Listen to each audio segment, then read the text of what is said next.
Friends, welcome to the second session. We have understood financial statement basically comprises the income statement and balance sheet in our earlier session. We prepare income statement to know whether the business is making profit or suffering loss. So that is the idea of preparing the income statement, and the balance sheet statement would give us something very important information, that is the financial position of the company or the financial position of the business. When we say financial position, what do we mean? What are the assets the company has, and what are the liabilities it owes to others, and the more important, what is the net worth of the business? I mean, what assets it's own, of which what is the liability for outsiders, and what it eventually owns, which is called net worth. So net worth is the real strength, or it is the only strength of the company, because the other assets would have been funded by outsiders. All this we are going to see in the session. So in this session we are going to basically talk about the financial statements, that's the income statement and the balance sheet. So what is the income statement? See, income statement basically will show what are the incomes earned by the company, what are the expenses incurred or paid, and it would eventually show the profit or the loss. So when a company or business is said to make profit, if its income is greater than expense. Let's try to understand that with an example. Let's say the income is $100 and the expense is $80. So it is said there is a profit of $20. But we'll have it on the reverse. Income is $80 and expense is $100. It means there is a loss of, income is lesser than expense, so there is a loss of $20. So the income statement basically gives us this information: what is the profit or what is the loss. By giving us the information on the incomes and expense and the net, we get the profit or loss information. So this is about the income statement. So what incomes, what expense, that's what we are going to see. So let's say incomes can be from various angle. I mean, one can be from sales, right? If there is a sales income, sale of product. And two, it can be from service, if there is a rendering of service. And three, there can be non-operating income. See, these two basically results or comes out of operation. The company is in existence for selling or providing service, but it can also fetch some non-operating income. It can be something like income from deposits or interest from deposits. So depositing is not the core activity of any business. They just park their surplus funds, and if that surplus fund is going to give an income, it's not the routine income for the company, it is not the operating income, it's rather a non-operating income. So incomes can be basically classified into operating and non-operating, and we can also have the classification for sales if there is a sale of product, and it can be called a service if we are providing services, say consultancies and all, and there can be non-operating income. So these three classifications will be found on the income, and we'll move on to expense. As far as the expense is concerned, what are the possible expenses? If there is a company which is selling product, for selling product it requires something called raw material, right? So raw material is one possible expense, whatever the raw material that is consumed, and it cannot sell the raw material alone, it has to convert. So for converting it needs to engage people, so there is going to be a labor cost. And mere labor cost is not sufficient, it requires power, machineries, everything, right? So there is going to be a power cost, and it has to incur some manufacturing expenses like setting up the machine, all those costs. And it will not get here because apart from production you need people in admin, you need people in sales, marketing. So you have to incur selling and general admin expense.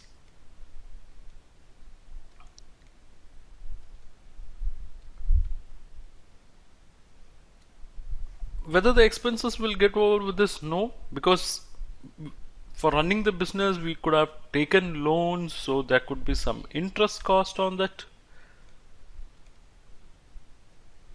And see, we are going to use machineries, assets for running the business.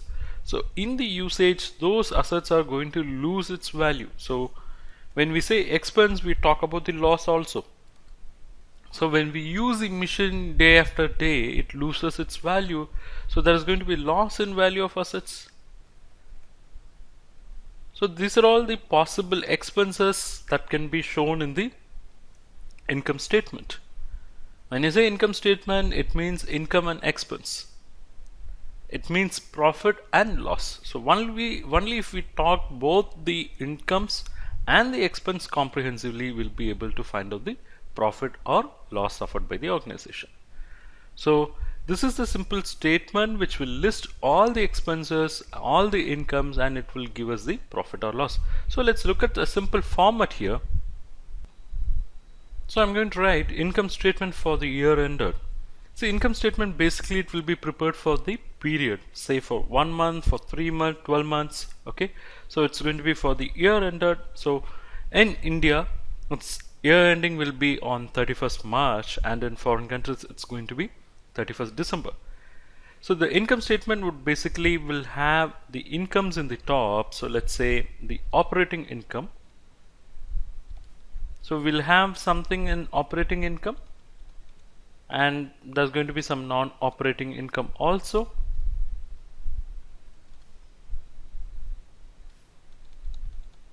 So this will give the total income, and there will be expenses. Expenses will be basically raw material consumed, then power, labor, depreciation, other manufacturing expenses, then comes selling and general admin expenses, and of course the interest. So all the expenses would come here, and the final would be either profit or loss, either profit or loss. So this is the simple format for income statement, wherein we'll have the incomes here, and here we'll have all the expense. The difference between the income and expense would throw the profit or loss. The next one is balance sheet. What does a balance sheet basically conveys? See, the balance sheet basically says how the company has funded its business. I mean, it basically talks about the funds which have been deployed and how those funds have been utilized. So balance sheet basically talks about from where funds had come in and where those funds had gone for. So the funds can come from owners, right? It can come from suppliers. Suppliers can tell you, take the goods, pay me after 10 days. Okay. It can come also from bankers as a loan. So you will have funds on one side, and with all these funds, what could have been done is assets could have been created. Let's say fixed assets. I mean, those are all meant for usage for a longer period, and current assets, those which can be converted into cash within a short period. So the balance sheet basically talks about these two. That's it. I mean, from where the funds had come in and where the funds had gone out. So the funds had come in from three sources, let's say from owners, from suppliers, from bankers, and with these funds some fixed assets were created and some current assets were created. So what is this fixed assets and what is this current asset? See, fixed asset are those assets which are acquired with an intention of long use. Okay, I mean, you don't have any intention to sell these assets, which are acquired with an intention for generating revenue. Okay, these are all the assets which will help in generating revenue. Example can be machineries, example can be factory buildings, Example can be critical components. Okay, so you have purchased those assets with an intention for longer use, or say, or put it in different way, no intention to sell. Okay, no intention to sell. So example for fixed assets can be land, it can be building, okay, it can be furniture, it can be machineries, it can be even intangible items, like patent, okay, branch. All these are all for developing revenue for the company. Okay, this is about fixed asset. What about current assets? See, current assets are those assets which are created in the normal business course, and it can be converted into cash within a short period, let's say 1 year. Can we have some example for current assets? Yeah. See, cash is a simple example which is already in the form of cash. Okay. I mean, the current assets are those assets which can be converted into cash in a short period. First item is cash, fine. The next is the money held in bank, which can be converted into cash. The next is deposits with the bank, which can be converted into cash. The next is some, say, short-term investments, which can be converted into cash. The next is, let's say, inventory, or say the stock, which can be sold and converted into cash. The next, say, the debtors, the money which has to be received from the customers. And once the money is received, it is in the form of cash. And let's say advances to suppliers. See, advance to suppliers, how it can be converted into cash? For those advance, there could be the goods received which can be consumed in the production, converted into finished goods, sold, then it can be converted into cash, right? And there can be some other miscellaneous assets.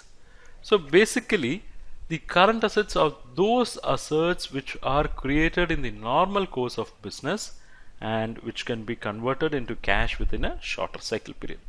So we were understanding this in the concept of balance sheet, right? So balance sheet basically talks about the funds or the various sources of funds and the various uses, and in which we have seen the fixed assets and current assets or the uses. And the sources is important because we have seen it can come from owner, it can come from supplier, it can come from banker. So what decides the strength of the company is what is the extent of the contribution of owner in funding this business. Here 3 persons have funded for creating 2 groups of assets. In that, what is the share of owner? Is it 10%? Is it 20%? Is it 50%? Or is it 100%? That is more important.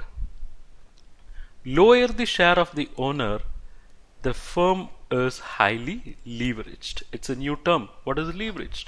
I mean, it is totally depending on outsiders. What will happen when a firm or business heavily relies on outsiders? If suddenly those outsiders start withdrawing their support, this business can collapse. So if the business is dependent on owner, it is safe. But if it is dependent heavily on outsiders like suppliers and bankers, and in one fine day if the supplier says, I'm not going to give you credit, or if the bank says, you pay back all the money which I've lent you, then this business can collapse. So what is important is what is the extent of owner's contribution in running the business. So there should be some trade-off. It's not that owner should fund 100%, but owner has to strike a balance, like what extent he should fund. Is it 20, is it 30, is it 50, or is it 100? Sometimes situation may warrant that owner should fund 100%, and sometimes situation would be ease wherein it would be sufficient if the owner invests only 25%. So all those are we are going to see. Fine. So understanding the share of owner in the business is called understanding the net worth, and that is more important. We'll go detailed in the coming sessions.